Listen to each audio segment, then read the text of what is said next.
ناظرین، کل مجھے نوشہرہ جانے کا اتفاق ہوا ایک کام کے سلسلے میں، جہاں پر ہمیں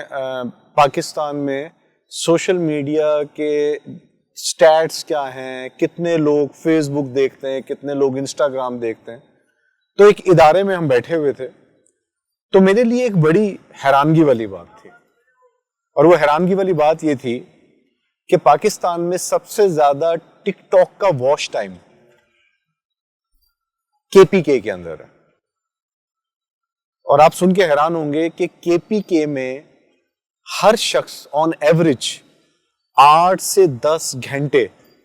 ٹک ٹاک پہ اپنا ٹائم سرف کرتا ہے. ناظرین جی، میں نے جب یہ بات سنی، اور جہاں سے میں نے سنی اور جب میں نے وہ سٹیٹس دیکھے،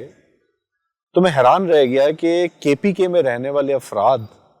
اگر 8 سے 10 گھنٹے ٹک ٹاک دیکھتے ہیں، اور وہ یقینی طور پہ 6 سے 7 گھنٹے سوتے ہوں گے،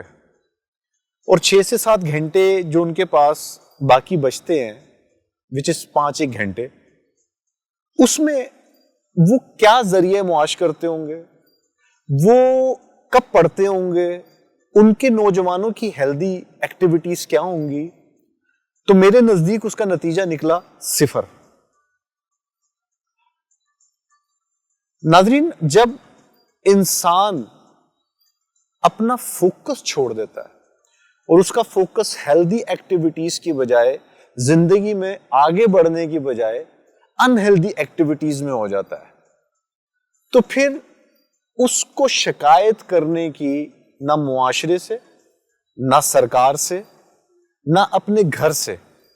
اور نہ اس اپرچونٹی کے جس کو وہ حاصل نہیں کر پا رہا، اس کو اس بات کا حق نہیں پہنچتا کہ وہ کسی سے شکوہ کرے،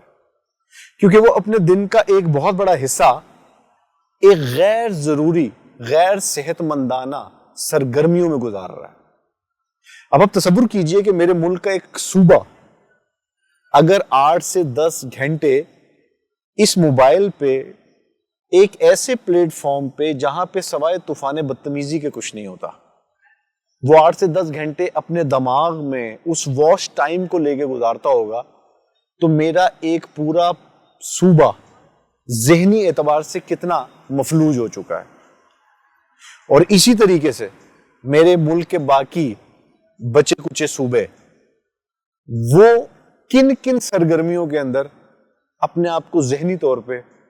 اور جسمانی طور پہ مفلوج کر رہے ہیں. اور پھر اینڈ آف دا ڈے ہم سب کا رونا سرکار سے ہوتا ہے، ہمارا رونا اپنے ارد گرد کے لوگوں کے ساتھ ہوتا ہے،